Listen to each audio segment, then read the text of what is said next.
there, I'm Emma Blankenship with Park University. Welcome to Wednesday Cafe, where every week I drink my coffee and share super quick networking tips to help you grow your career. Let me ask you something. You know that one friend you have who calls you only when they want something or when they're in some sort of crisis? You probably know where I'm going with this. You don't want to be that person, especially not in business. A lot of times we think of networking as getting out there and meeting new people.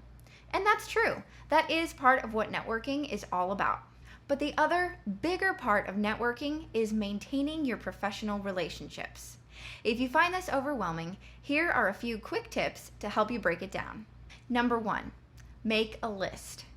This might seem a little impersonal, but it's really nice to have a list of your professional contacts. You can put them in an address book, a spreadsheet, or a free online software like Trello, somewhere you can make notes about your conversations with them. Then you can keep track of how often you've chatted with each of your contacts, and when you talk again, you can bring something up that they told you last time.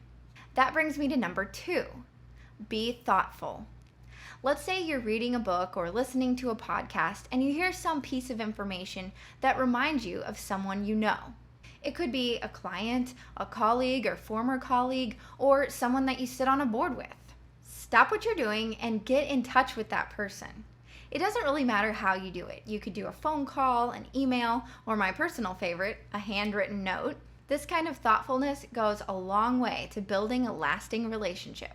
Number 3, make an effort to meet people in person sometimes. If your job allows you the flexibility, set aside one day a week where you plan to have coffee or lunch with a professional contact. Really, it's just to catch up and see what's going on in their world. Face-to-face communication builds strong connections. Okay, those are some super quick tips to help you maintain your professional network. What are some that work for you? Put them in the comments, and I'll see you right back here next week for more Wednesday Cafe.